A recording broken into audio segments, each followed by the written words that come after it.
Dalam lindungan Allah, orang yang duduk dalam lindungan yang maha tinggi dan bermalam dalam naungan yang maha kuasa akan berkata kepada Tuhan, tempat perlindunganku dan kubu pertahananku, Allahku yang kupercayai. Sungguh, Dialah yang akan melepaskan engkau dari jerat penangkap burung, dari penyakit sampar yang busuk. Dengan kepaknya ia akan menudungi engkau, di bawah sayapnya engkau akan berlindung. Kesetiaannya ialah perisai dan pagar tembok. Engkau tak usah takut terhadap kedahsyatan malam, terhadap panah yang terbang di waktu siang, terhadap penyakit sampar yang berjalan di dalam gelap, terhadap penyakit menular yang mengamuk di waktu petang. Walau 1.000 orang rebah di sisimu, dan 10.000 di sebelah kananmu, tetapi itu tidak akan menimpamu. Engkau hanya menontonnya dengan matamu sendiri, dan melihat pembalasan terhadap orang-orang fasik. Sebab Tuhan ialah tempat perlindunganmu, yang maha tinggi telah kau buat tempat perteduhanmu. Malapetaka tidak akan menimpa kamu, dan tulah tidak akan mendekat kepada kemahmu. Sebab malaikat-malaikatnya akan diperintahkannya kepadamu, untuk menjaga engkau di segala jalanmu. Mereka akan menatang engkau di atas tangannya, supaya kakimu jangan terantuk kepada batu. Singa dan ular tedung akan kau langkahi, engkau akan menginjak anak singa dan ular naga. Sungguh, hatinya melekat kepadaku, maka aku akan meluputkannya. Aku akan membentenginya, sebab ia mengenal namaku. Bila ia berseru kepadaku, aku akan menjawab. Aku akan menyertai dia dalam kesesakan. Aku akan meluputkannya dan memuliakannya. Dengan panjang umur akan kukenyangkan dia, dan akan kuperlihatkan kepadanya keselamatan daripadaku.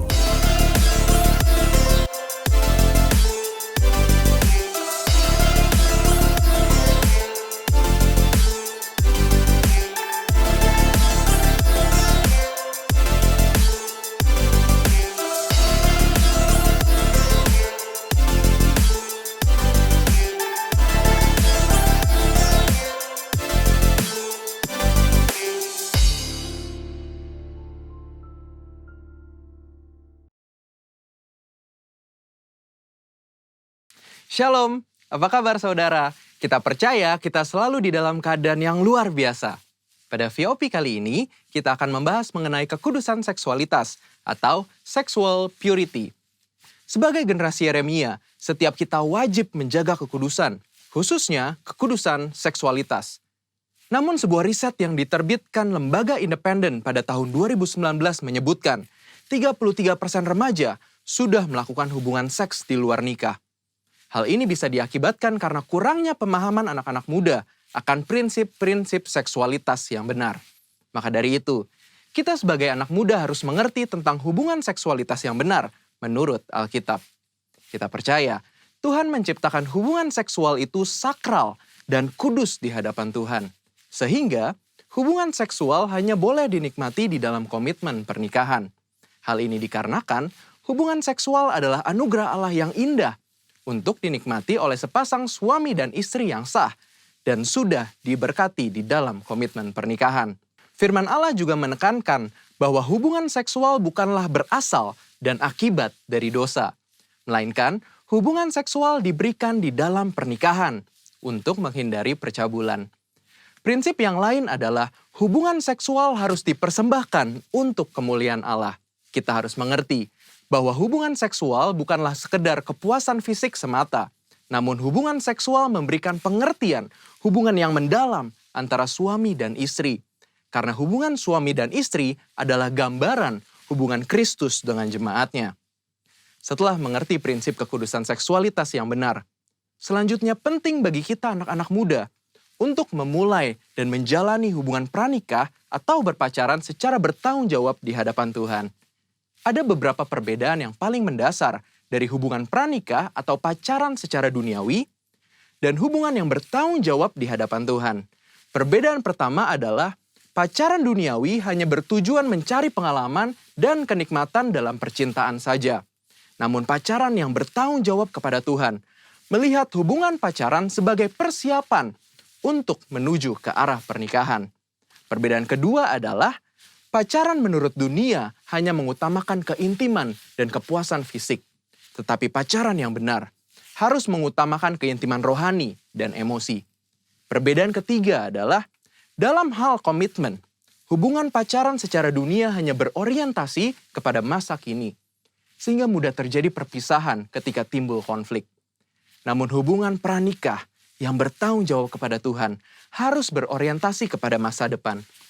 Perbedaan-perbedaan ini adalah dasar untuk kita membatasi segala bentuk keintiman jasmani dengan kesadaran bahwa hubungan pacaran atau pranikah belumlah mengikat.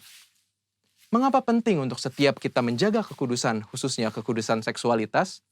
Firman Tuhan di dalam 1 Korintus 6 ayat 19 dan 20 berkata, "Atau tidak tahukah kamu bahwa tubuhmu adalah bait Roh Kudus yang diam di dalam kamu? Roh Kudus yang kamu peroleh dari Allah, dan bahwa kamu bukan milik kamu sendiri, sebab kamu telah dibeli dan harganya telah lunas dibayar. Karena itu, muliakanlah Allah dengan tubuhmu." Kita harus mengerti bahwa tubuh kita adalah bait Roh Kudus dan Tuhan sudah menebus setiap kita. Sehingga sudah seharusnya kita memuliakan Allah dengan tubuh kita. Dan salah satu caranya adalah menjaga kekudusan, khususnya kekudusan seksualitas.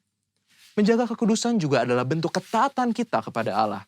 Selain itu juga, saat kita hidup kudus, Tuhan secara khusus bisa pakai kita untuk maksudnya yang mulia. Sebagaimana ditulis di dalam 2 Timotius 2 ayat 21 dan 22. Jika seorang menyucikan dirinya dari hal-hal yang jahat, ia akan menjadi perabot rumah untuk maksud yang mulia. Ia dikuduskan, dipandang layak untuk dipakai tuannya, dan disediakan untuk setiap pekerjaan yang mulia. Sebab itu, jauhilah nafsu orang muda, kejarlah keadilan, kesetiaan, kasih, dan damai bersama-sama dengan mereka yang berseru kepada Tuhan dengan hati yang murni. Sebagai generasi Yeremia, kita percaya Tuhan akan pakai kita dan percayakan kita hal-hal yang besar. Namun sebelum itu, penting untuk setiap kita menjaga hidup kita kudus di hadapan Allah dengan cara menjaga hubungan pranikah atau pacaran yang kudus dan bertanggung jawab di hadapan Allah. Namun, jika kita telah jatuh di dalam dosa seksualitas, Tuhan kita adalah Tuhan pengampun dan adil. Saat kita mau datang kepada Tuhan, mengakui setiap dosa-dosa kita dan bertobat, maka pengampunan Tuhan akan mengalir dan hidup kita akan dipulihkan. Selain itu juga, kita harus menjauhi pergaulan yang buruk dan mencari komunitas-komunitas orang percaya, serta kakak-kakak rohani yang dapat membimbing kita di dalam pertobatan.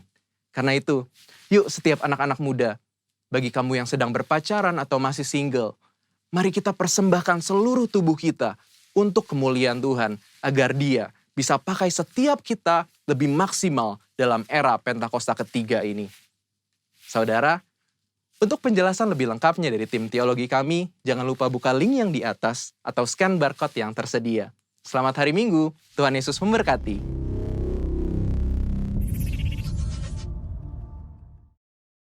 Shalom bagi kita semua. Mari kita siapkan hati kita untuk kita memuji dan menyembah Tuhan. Tundukkan kepala bersama-sama di hadapan Tuhan. Mari ambil waktu beberapa saat kita menyembah Dia. Katakan terima kasih Tuhan. Kami bersyukur. Kami menyembah-Mu, memuji-Mu. Buat semua kebaikan demi kebaikan-Mu dalam hidup kami. Hari demi hari yang Tuhan nyatakan bagi kami. Kami bersyukur, Yesus.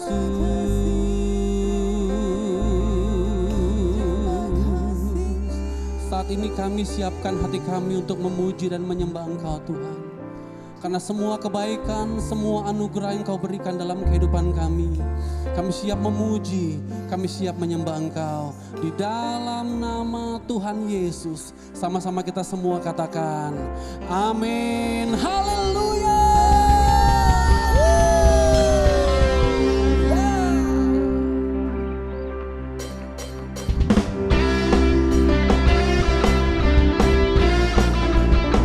Sebab Dia Tuhan yang maha besar, Dia Allah yang dahsyat dan luar biasa. Gereja-Mu bersehati meninggikan Engkau ya Tuhan.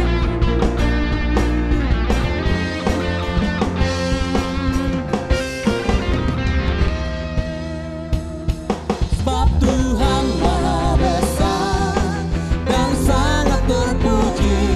Dia lebih dahsyat dari segala alam.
kita masing-masing boleh sorakan. Sekali lagi gereja Tuhan, ceritakanlah kemuliaannya di antara segala bangsa, dan perbuatannya yang sungguh ajaib di antara suku bangsa. Sebab Tuhan Maha Besar,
tahu hanya di dalam Engkau ada kemenangan.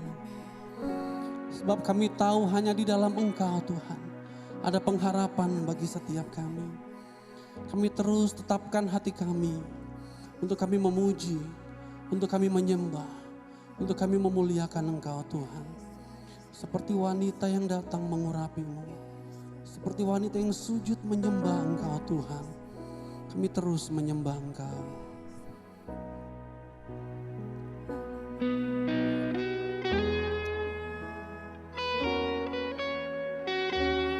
Terima kasih Tuhan Yesus.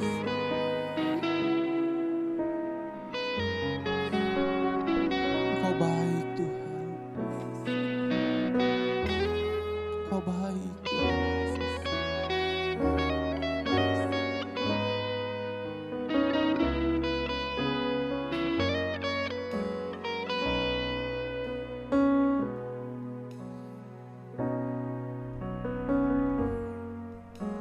Seperti wanita mengurapi-Mu, menangis di bawah kaki-Mu.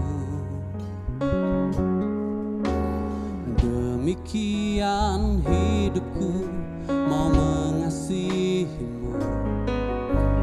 Yesus, Engkau baik bagiku. Seperti wanita mengurapi-Mu, menangis di bawah kaki-Mu. Demikian hidupku mau mengasihi-Mu. Yesus, Engkau baik bagiku. Sampai akhir ku menutup mata, ku tetap setia menanti janji-Mu. Sampai ku dapatkan mahkota kehidupanku, ku tetap setia untuk melayani-Mu.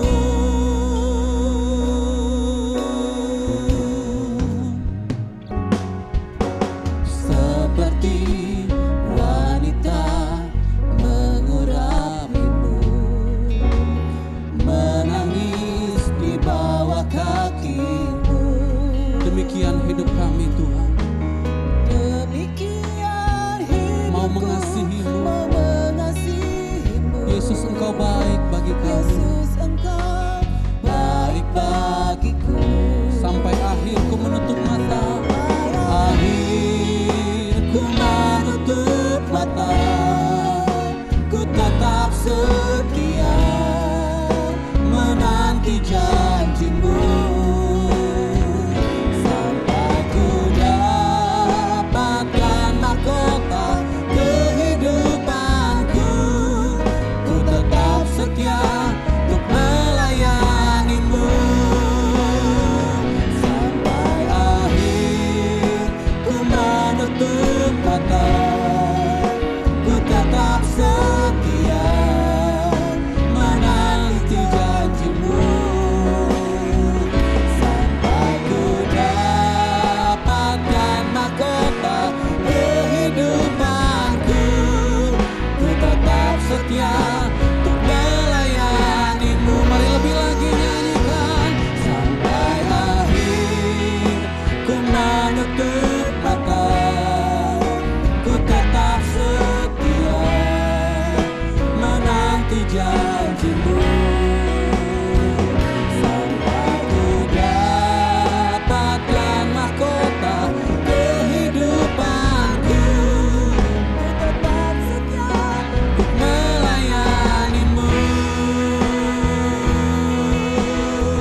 menutup mata, ku tetap setia menanti janjimu, sampai ku dapatkan mahkota kehidupanku. Ku tetap setia, ku melayanimu. Sekali lagi, sampai akhir. Ku menutup mata, ku tetap setia menanti janjimu, Sampai ku dapatkan mahkota kehidupanku. Ku tetap setia, ku melayanimu. Mari angkat kedua tangan kita nyanyikan. Sampai akhir ku menutup mata, ku tetap setia menanti janjimu, sampai ku dapatkan mahkota kehidupanku. Ku tetap setia, ku melayanimu.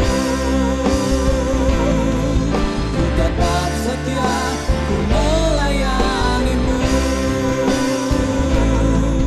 Ku tetap setia, ku melayanimu.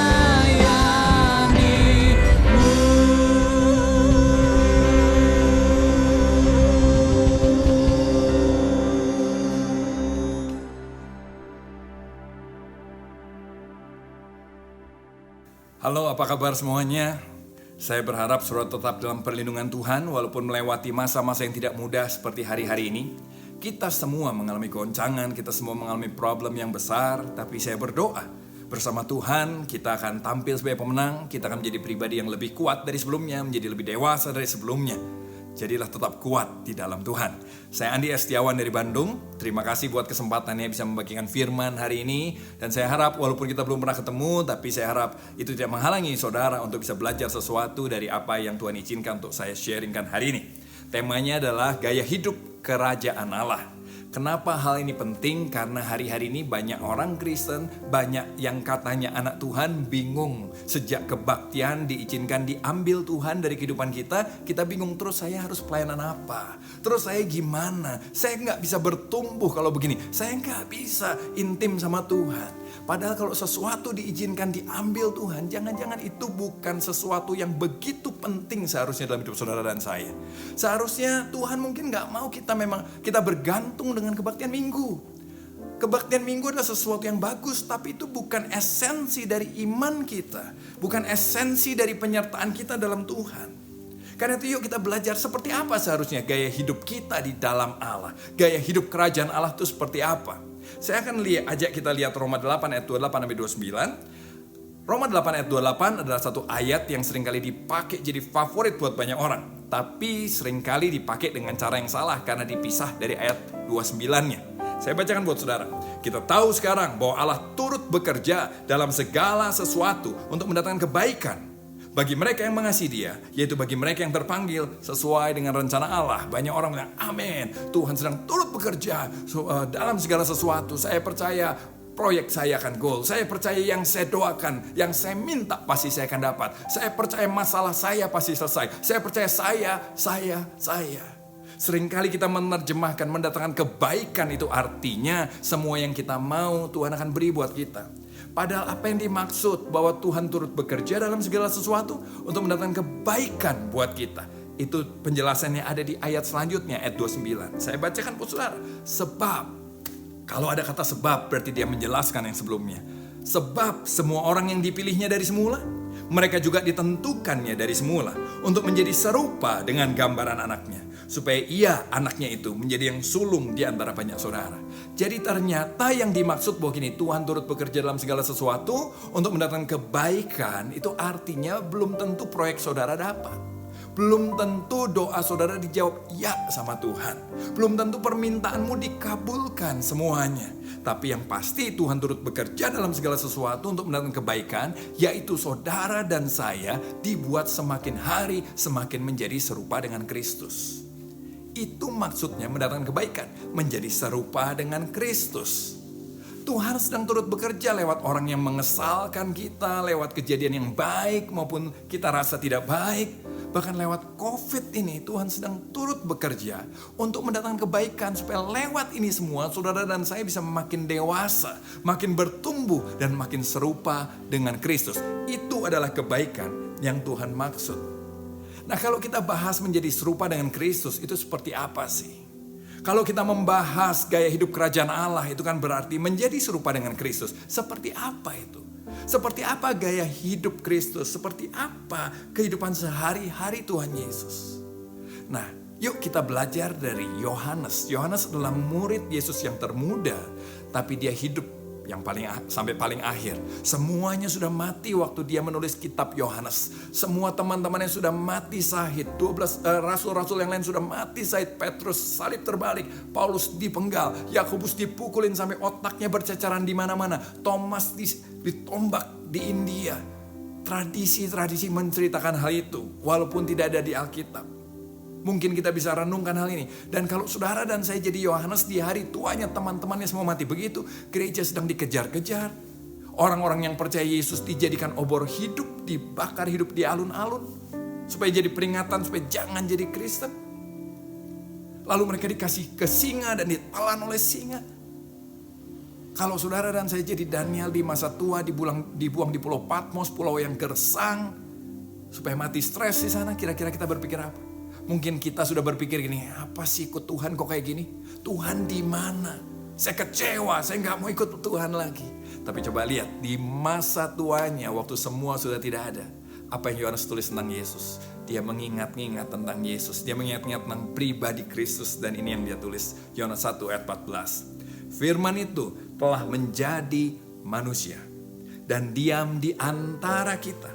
Dan kita telah melihat kemuliaannya, yaitu kemuliaan yang diberikan kepadanya sebagai anak tunggal Bapa, penuh kasih karunia dan kebenaran. Seperti apa sih kemuliaan Tuhan? Yohanes bilang ini, penuh kasih karunia dan kebenaran. Yohanes, seperti apa sih pribadi Yesus? Yohanes bilang ini, penuh kasih karunia dan kebenaran. Yohanes, seperti apa kehidupan sehari-hari Tuhan Yesus?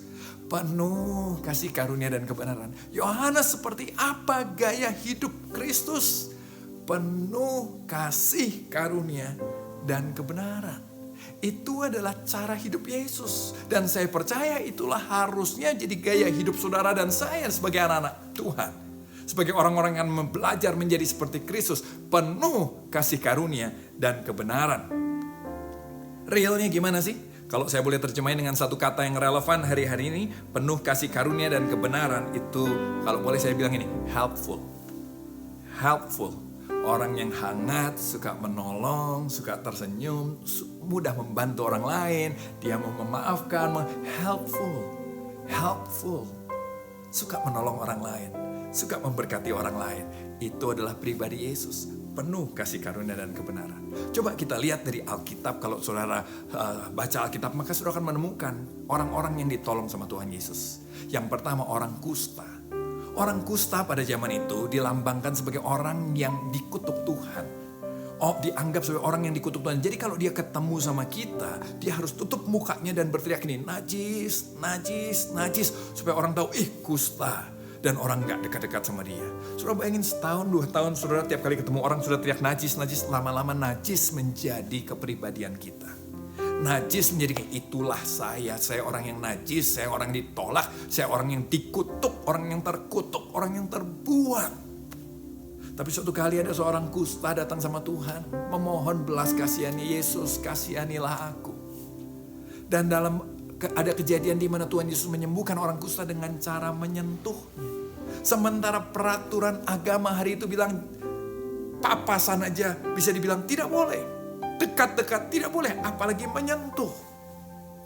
Tapi Tuhan sengaja sentuh dia. Kenapa? Sebab Tuhan bukan cuma mau menyembuhkan fisiknya, tapi lebih daripada fisiknya Tuhan mau memulihkan hati orang yang dianggap najis ini. Orang yang merasa terbuang, orang yang merasa tertolak, orang yang merasa terkutuk ini disentuh Tuhan. Sehingga dia merasa gini, wow, kok ada yang mau sentuh saya ya? Kok ada pribadi seperti Yesus mau sentuh saya, mau pegang saya. Orang lain jijik sama saya, dia sentuh saya. Dan itu memulihkan gambar dirinya. Dia tahu saya orang yang disayang, saya orang yang dicintai, saya orang yang diampuni, saya orang yang diterima. Jadi bukan hanya fisik yang sembuh, tapi yang lebih penting ini, hatinya sembuh. Yesus gak menjauhi orang yang dijauhi orang lain. Yesus menyentuh mereka, membuat mereka punya rasa berharga, membuat mereka tahu mereka diterima. Contoh yang lain, pemungut cukai. Pemungut cukai pada saat itu dianggap sebagai pengkhianat bangsa. Kalau satu desa ada orang yang jadi pemungut cukai, maka itu aib buat desanya, aib buat keluarganya. Mereka malu sekali kalau ada yang jadi pemungut cukai, karena itu seperti memeras bangsanya sendiri demi kepentingan bangsa lain, dan memperkaya dirinya dengan cara memeras orang-orang sebangsanya. Tapi apa yang Tuhan buat? Salah satu dari murid Yesus itu pemungut cukai. Matius atau Lewi itu pemungut cukai. Bahkan Alkitab menceritakan waktu Matius dipanggil jadi muridnya, Matius bikin pesta, dia kumpulin teman-temannya. Semua pemungut cukai datang, orang berdosa Alkitab datang. Sehingga ahli Taurat bilang ini, apa-apaan ini? Kok dia makan semua orang berdosa?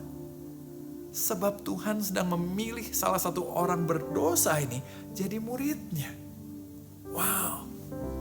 Sementara kita seringkali pilih orang-orang yang kita anggap baik untuk dekat sama kita. Kita gak mau sama orang-orang yang dianggap berdosa dan sebagainya.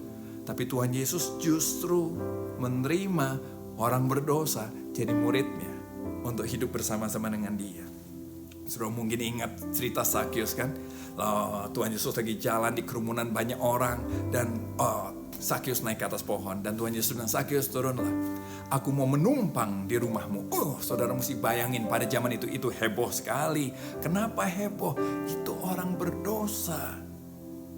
Jadi kok numpang, kok nginep di rumah orang berdosa? Murid-muridnya Petrus gak bilang, Tuhan Yesus tolonglah, saya tahu engkau sakti, saya tahu engkau luar biasa, tapi jangan nginep di rumah Sakyus, kita udah cukup banyak diomongin orang.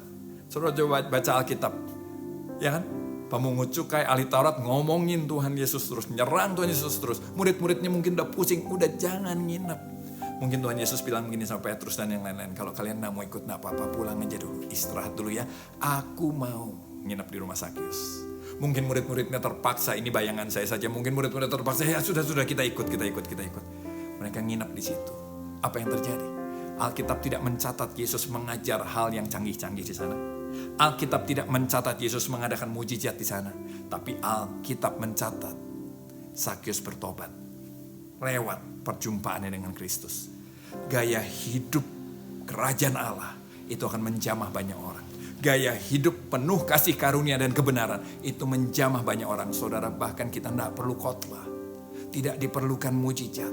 Gaya hidup sehari-hari yang penuh kasih karunia dan kebenaran itu akan membawa orang mengenal Tuhan. Amin. Itu gaya hidup Tuhan kita. Terus dia bertemu dengan wanita Samaria. Saudara pasti sering dengar cerita itu kan? Wanita Samaria ini ngambil air di siang hari bolong. Kenapa? Dia orang yang terbuang dari orang Samaria. Sementara orang Samaria adalah orang yang terbuang di mata orang Yahudi. Jadi wanita Samaria ini adalah orang yang terbuang dari kelompok orang yang terbuang. Jadi terbuang kuadrat. Tapi Tuhan Yesus sengaja menyempatkan waktu singgah ke sana untuk bertemu dengan satu wanita ini. Wanita yang tertolak, wanita yang kehidupannya kacau balau, dia sudah 5 suami yang gak jelas dan sekarang pun sedang tinggal dengan orang yang lain lagi. Tapi Tuhan Yesus menyempatkan diri ketemu dengan orang yang terbuang dari golongan yang terbuang. Wow. Apakah saudara punya gaya hidup seperti ini? Apakah saya punya gaya hidup seperti ini? Yang tidak memandang golongan, tidak memandang latar belakang, tidak memandang status sosial ekonomi. Kita mau merangkul orang dan menjadi helpful. Dan sekali lagi saudara lihat, lewat pembicaraannya. Dia gak bikin mujizat di sana. Tapi lewat pembicaraannya, wanita ini bertobat. Bahkan seluruh desanya juga ikut mengenal Tuhan.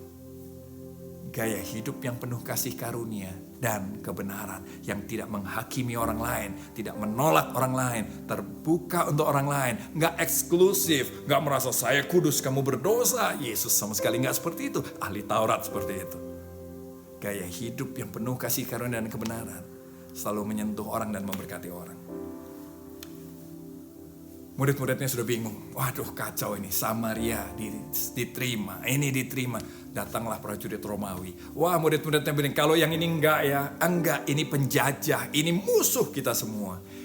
Ditolong juga, hambanya sakit, disembuhkan juga sama Tuhan. Murid-muridnya dan semua orang yang ikut Yesus bingung. Ahli Taurat benci sekali, kenapa? Yesus menyentuh orang-orang, Yesus melayani, Yesus menolong orang-orang yang tidak mau dilayani sama mereka, yang ditolak sama mereka. Tapi Yesus terima mereka. Dan salah satu yang paling menghebohkan menurut saya bahkan sampai hari ini adalah begini loh. Suatu kali waktu Yesus lagi mengajar, lagi makan rame-rame begitu kan di sebuah kota, datanglah perempuan berdosa, kita bilang, pelacur. Saya menghargai pelacur karena Tuhan Yesus juga menghargai pelacur, tapi izinkan saya cerita seperti ini karena saya mau cerita bagaimana Tuhan memperlakukan wanita ini. Wanita ini datang sama Yesus, peluk kakinya, kasih minyak yang mahal sekali. Dan dia menangis di situ. Kita semua mikir gini, pasti baru berbuat dosa lagi. Bisa jadi, bisa jadi. Dan semua memandang jijik. Tapi Tuhan malah menegur orang-orang lain. Dia menghargai wanita itu. Dia menghargai, dia menerima wanita yang masih statusnya pelacur saat itu. Bayangin itu 2000 tahun yang lalu, zaman masih kolot saudara. Hari ini saya pun kalau hari ini Toto ada wanita seperti datang peluk kaki saya, saudara pasti heboh. Mungkin ada yang langsung foto-foto dan sebarin ini pendeta kacau. Tapi gaya hidup penuh kasih karunia dan kebenaran tidak membeda-bedakan orang. Tidak membeda-bedakan orang. Tidak menghakimi orang, tapi menolong orang, menyentuh orang, memulihkan orang, memberi kesempatan pada orang, kasih karunia dan kebenaran. Sama seperti saudara dan saya, mungkin dosa kita beda sama wanita pelacur ini, tapi kita toh orang berdosa dan kita bisa ada seperti sekarang. Kenapa? Karena Tuhan melimpahkan kasih karunia-Nya dan kebenarannya buat kita, sehingga kita bisa ada seperti hari ini. Karena itu yuk kita lakukan juga hal yang sama buat orang lain. Gaya hidup Yesus adalah gaya hidup penuh kasih karunia dan kebenaran. Gaya hidup Yesus adalah gaya hidup yang helpful. Gaya hidup kerajaan Allah adalah gaya hidup yang helpful. Kita nggak perlu melayani jadi singer saja. Kita nggak perlu melayani jadi usher saja. Kita bisa helpful buat banyak orang di sekitar kita. Kita bisa memberi senyum, memberi sapa, memberi pertolongan, membukakan pintu, membawakan barang, menolong orang. Helpful. Itu adalah pelayanan kita. Itu adalah gaya hidup kerajaan Allah.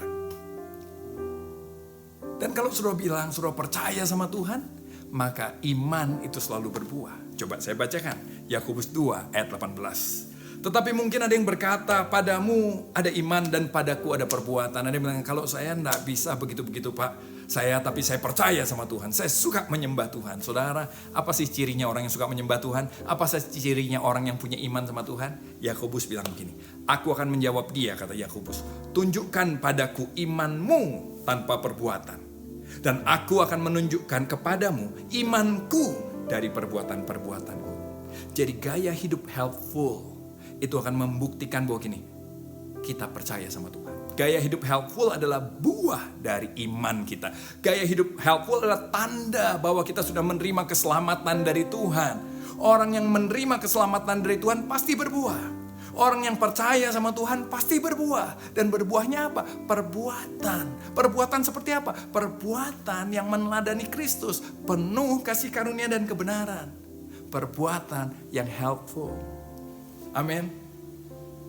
Tuhan panggil kita untuk mengasihi. 1 Yohanes 4 ayat 19. Kita mengasihi karena Allah lebih dulu mengasihi kita. Kenapa saudara? Saya nggak bisa mengasihi. Bisa. Kalau saudara sudah menerima kasih Allah, saudara pasti bisa mengasihi orang lain. Karena saudara sudah punya dari Tuhan. Kecuali saudara belum menerima kasih Allah, maka saudara tidak mungkin mengasihi orang lain. Karena Alkitab bilang ini, kita ini bisa mengasihi, kita mampu mengasihi karena Allah lebih dulu mengasihi kita. 1 Yohanes 4 ayat 8. Barang siapa tidak mengasihi, dia tidak mengenal Allah. Sebab Allah adalah kasih. Tidak mengasihi berarti tidak mengenal Allah.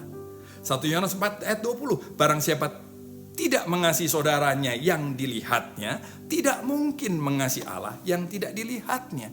Jadi gaya hidup helpful, mengasihi sesama, penuh kasih karunia dan kebenaran itu adalah bukti bahwa kita mengenal Allah. Bukti bahwa kita mengasihi Allah. Itu buah dari keselamatan yang sudah kita terima dari Tuhan. Yang terakhir, helpful, gaya hidup yang penuh kasih karunia dan kebenaran, itu gini, memuliakan Tuhan.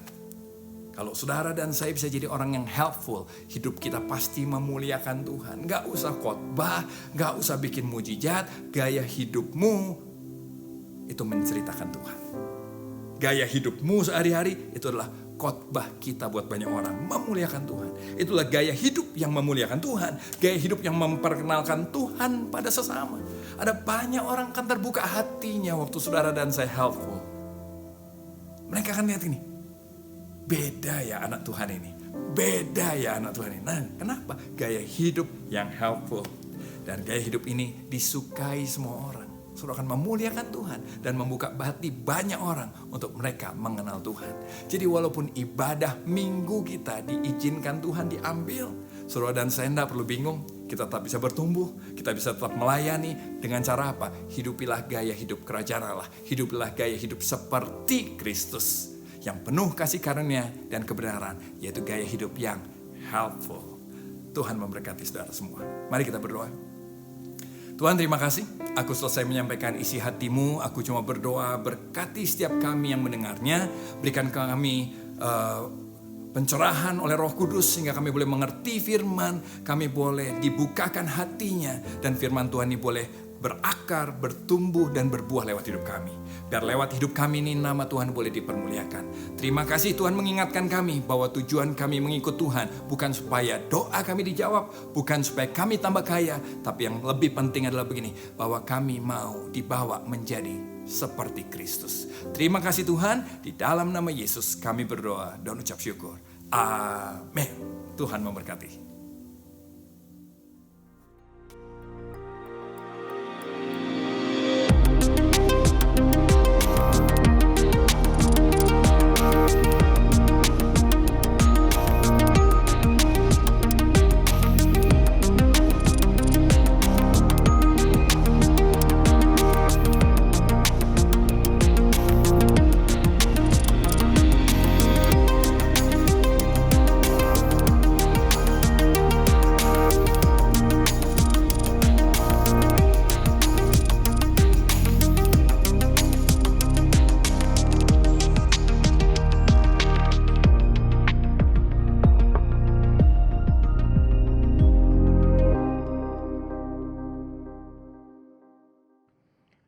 Yuk satukan hati, kita berdoa. Segala pujian, hormat, syukur bagi namamu ya Aba ya Bapa. Terima kasih untuk segalanya. Terima kasih untuk kasih karuniamu. Terima kasih untuk kesehatan kau berikan bagi kami. Kalau sebentar kami akan masuk dalam perjamuan kudus. Biar kau sendiri beracak pada kami Tuhan. Ada kesembuhan, ada kesehatan, ada berkat-berkat melimpah. Segala pujian, hormat, syukur bagi namamu. Dalam nama Tuhan Yesus. Haleluya. Amin. Bapak Ibu bisa siapkan perjamuan kudusnya. Boleh berupa roti tawar ataupun juga crackers. Dan juga bisa minuman. Kalau nggak ada anggur bisa sirup, bisa juga air teh. Mari kita persiapkan. Sebab apa yang telah kuteruskan padamu telah aku terima dari Tuhan. Yaitu bahwa Tuhan Yesus pada malam waktu ia diserahkan mengambil roti. Mari kita angkat roti di tangan kanan kita tinggi-tinggi. Dan sudah itu ia mengucap syukur atasnya. Ia memecah-mecahkannya dan berkata, inilah tubuhku yang diserahkan bagi kamu. Perbuatlah ini menjadi peringatan akan aku. Bukankah roti kita pecah-pecahkan adalah persekutuan dengan tubuh Kristus? Amin. Mari kita makan dalam nama Tuhan Yesus.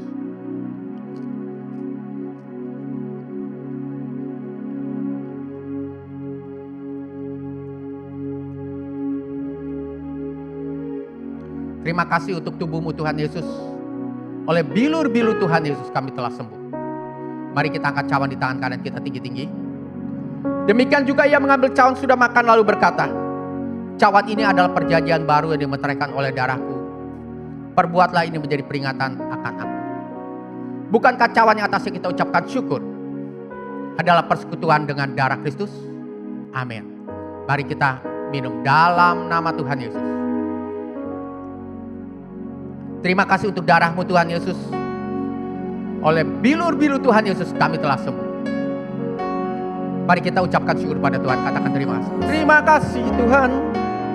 Terima kasih, terima kasih, terima kasih, terima kasih. Terima kasih Tuhan, terima kasih. Terima kasih Tuhan. Terima kasih, terima kasih, terima kasih, terima kasih. Mari kita angkat kedua tangan kita. Dan Bapak Ibu yang alami sakit penyakit, bisa letakkan tangan kiri di organ-organ tubuh bagian yang sakit. Apakah itu sakit penyakit di bagian kepala, di bagian dada, di perut, di pinggang, di punggung, di tangan, di kaki. Kami perintahkan segala sakit penyakit yang ada di organ tersebut yang diletakkan dengan tangan kiri. Sakit penyakitnya kami cabut keluar dalam nama Tuhan Yesus. Kami sepakat dengan bapak, ibu, adik yang ada di tempat yang sedang meletakkan tangannya di organ yang sakit.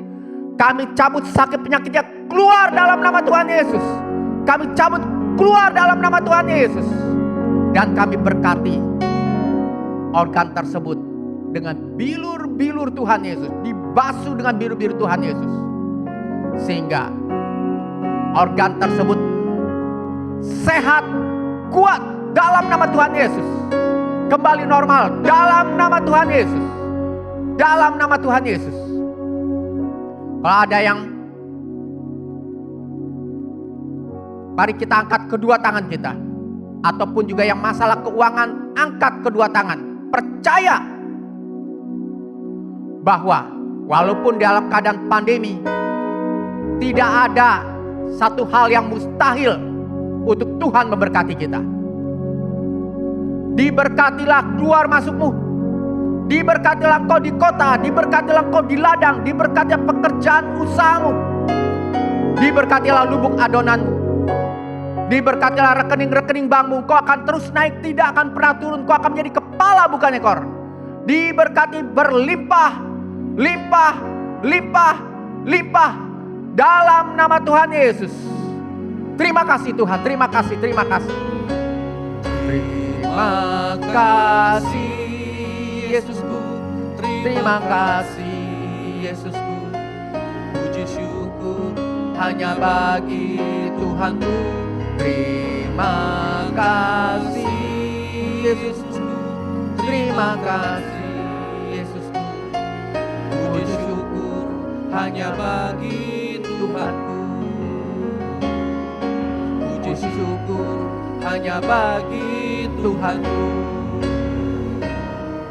Puji syukur hanya bagi Tuhanku. Terima kasih ya Aba ya Bapa, kalau kami boleh sehidangan dengan Engkau. Terima kasih untuk berkat-berkat-Mu. Terima kasih untuk jawaban-jawaban doa. Terima kasih juga untuk kesembuhan, kesehatan, untuk berkat-berkat melimpah. Dan juga kami mengucap syukur Tuhan untuk setiap daripada kami boleh dalam keadaan baik sampai saat ini. Segala pujian, hormat, kemuliaan bagi nama-Mu Tuhan. Diberkatilah setiap daripada kita, hidup kita dengan bilu-bilu Tuhan Yesus sehingga kita sehat. Dan diberkati setiap daripada kita pada saat ini. Apapun yang kita lakukan diberkati juga. Biar berkat-berkat daripada Allah Bapa, kasih yang sempurna dari Tuhan kita Yesus Kristus, persekutuan, penghiburan dan kuasa daripada Roh Kudus yang menyertai dan memberkati kita semua mulai dari sekarang sampai kita menyongsong Tuhan kita Yesus Kristus di dalam permai, bahkan kekal sampai selama-lamanya. Mari yang telah menerima berkat Tuhan kita sama-sama katakan amin.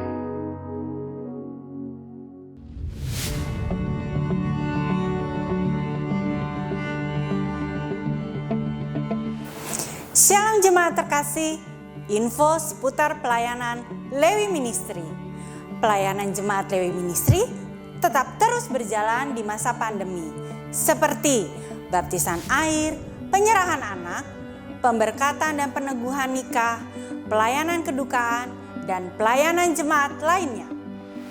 Dengan menerapkan protokol kesehatan sebagai berikut: mencuci tangan, cek suhu badan,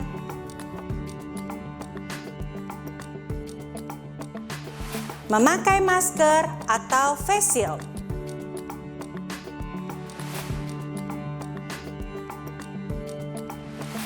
dan juga menjaga jarak. Bagi jemaat terkasih yang membutuhkan pelayanan tersebut dapat menghubungi gembalaku setempat, gembala cabang, atau sekretariat Lewi Ministry di nomor 021 2921 9292. Demikian informasi seputar pelayanan jemaat Lewi Ministry. Tuhan Yesus memberkati.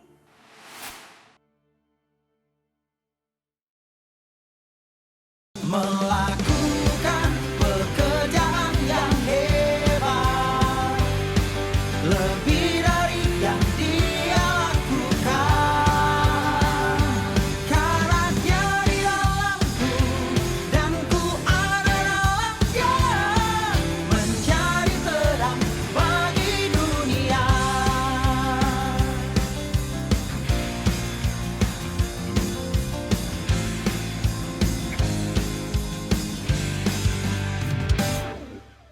Padamu telah diberi kuasa, bebaskan segala ikatan. mari bersama Menangkan jiwa, taklukkan dunia bersama. Melakukan pekerjaan yang hebat, lebih dari yang Dia lakukan.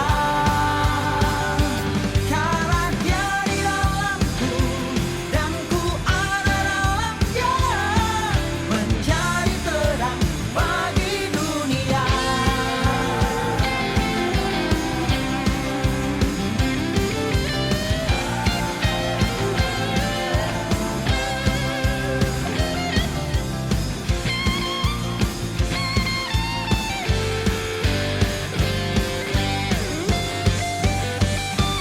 Melakukan pekerjaan yang hebat, lebih dari yang Dia lakukan.